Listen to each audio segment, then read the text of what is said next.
इस बार गर्मी की छुट्टियों में एनी अपनी सहेलियों के साथ खेलने के बजाय सारा दिन पार्क में बैठी छोटे छोटे पक्षियों को घोंसला बनाते देखती रहती। पार्क में तरह तरह के पक्षी आते थे, गौरैया, कबूतर, कठफोड़वा, लवा और बुलबुल। एनी किसी भी पक्षी को देखते ही पहचान जाती थी, क्योंकि उसकी मैम ने उसे सभी पक्षियों के सुंदर चित्र दिखाए थे और कहा था कि इन छुट्टियों में तुम सब पक्षियों की आदतें गौर से देखना और गर्मी की छुट्टियों के बाद जब स्कूल खुलेगा तब तुम सबको पक्षियों पर एक लेख लिखने के लिए दिया जाएगा। सबसे अच्छे लेख पर जो किताब इनाम में दी जाने वाली थी वह भी बच्चों को दिखाई गई थी। मैम ने उन्हें जानवरों और पक्षियों की कहानियों वाली उस किताब के रंगीन चित्र भी दिखाए थे और कहानियां भी पढ़कर सुनाई थी। एनी को वह किताब इतनी पसंद आई थी कि उसने मन ही मन यह निश्चय कर लिया था कि जैसे भी हो वह इस किताब को पाने के लिए मेहनत करेगी और इसलिए एनी अपनी छुट्टियां खेलने के बजाय पार्क में बैठकर पक्षियों की आदतों को जानने में गुजार रही थी। एनी देखती कि पक्षी अपना घोंसला बनाने के लिए कितने धैर्य से छांट छांट कर पुरानी सुतली, घास, पत्तियां और घोंसले को आरामदेह बनाने के लिए पंख आदि जमा करते हैं। एनी का जी चाहता, कितना अच्छा होता कि मैं भी इन पक्षियों की कुछ मदद कर सकती। अचानक एनी को एक ख्याल आया। इन दिनों ज्यादातर पक्षियों ने अपने घोंसले बना लिए थे, फिर भी कुछ पक्षी ऐसे थे जिनके घोंसले अभी तक तैयार नहीं हुए थे। कुछ शरारती लड़कों ने पत्थर मारकर इनके घोंसले नष्ट कर दिए थे। एनी ने उन्हें गुस्सा कर रोकना चाहा। एनी ने सोचा क्यों न मैं अपने हाथों से एक घोंसला बनाकर बगीचे के किसी पेड़ पर लटका दूं। हो सकता है कोई पक्षी वहां रहने आ जाए। आह, कितना अच्छा लगेगा जब पक्षी वहां अंडे देंगे और कुछ दिनों में घोंसला छोटे छोटे पक्षियों से भर जाएगा। पक्षियों की चहचहाहट से मेरे बगीचे में रौनक आ जाएगी। यह सोचकर एनी बहुत खुश हुई। अब तो एनी को अपने आप गुस्सा आ रहा था कि इतनी अच्छी बात उसे पहले क्यों नहीं सूझी। कुछ मिनटों का ही तो काम होगा और बस घोंसला तैयार हो जाएगा। पक्षियों के चोंच से बने घोंसलों के मुकाबले मेरा यह घोंसला ज्यादा सफाई से बना हुआ होगा, एनी ने सोचा। अगले दिन एनी की माँ यह देखकर बड़ी हैरान हुई कि एनी सारा दिन तिनके, कागज आदि ही बुनती रही। कहाँ तो एनी ने सोचा था कि घोंसला बनाना तो कुछ मिनटों का ही काम है, और कहाँ एनी को सारी शाम घोंसला बनाते बनाते गुजर गई। घोंसला को टिकाने के लिए एनी ने बांस की कुछ तीलियां भी लगाई थी। अब वे तीलियां टिक नहीं रही थी। बेचारी एनी ने धागे की पूरी रील लगा दी।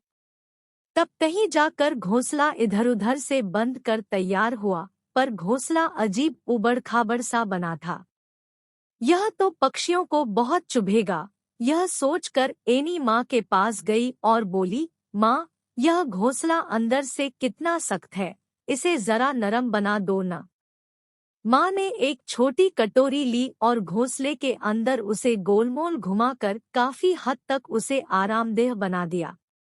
उबड़-खाबड़ तिनके और कागज बैठ गए थे। अब एक छोटा सा घोंसला तैयार था जो न गोल कहा जा सकता था, न चौरस और न लंबा। चिड़िया चोंच से घोंसला बनाती है, पर कितने सलीके और सफाई से बनाती है। हाथों से तो कभी ऐसे घोंसला बनाए ही नहीं जा सकते।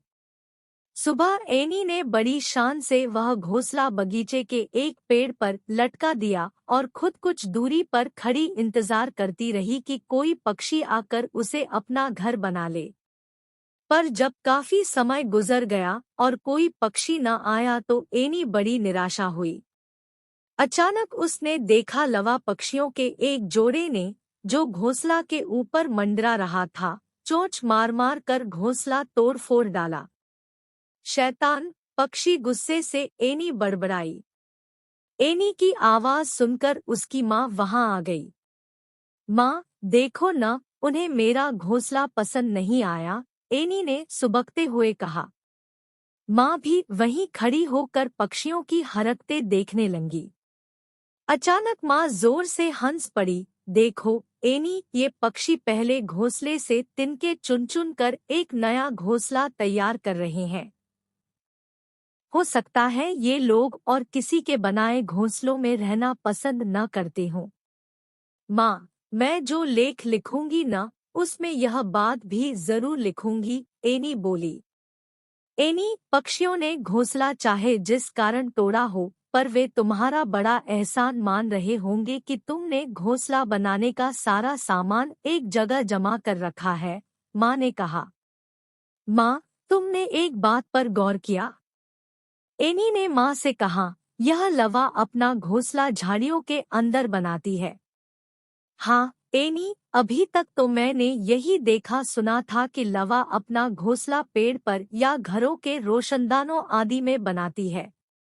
आज पहली बार मैं यह तरीका देख रही हूँ। एनी सारा दिन बगीचे में बैठी लवा पक्षियों को काम में जुटे देखती रहती। एनी की मौजूदगी का पक्षी भी बुरा नहीं मानते थे। शायद उन्हें पता था कि वह उनकी मित्र है। जल्दी ही घोंसला छोटे छोटे लवा पक्षियों से भर गया। इसी बीच एनी को लवा पक्षी की एक और दिलचस्प आदत का पता चला। आमतौर पर पक्षी उड़ते हुए आते हैं और सीधे अपने घोंसले पर ही उतरते हैं, पर लवा कभी ऐसा नहीं करती। वह हमेशा अपने घोंसले से थोड़ी दूरी पर उतरती है और फिर फुदक फुदक कर और थोड़ा इधर-उधर पता चले घूमकर अपने घोंसले में जाती है।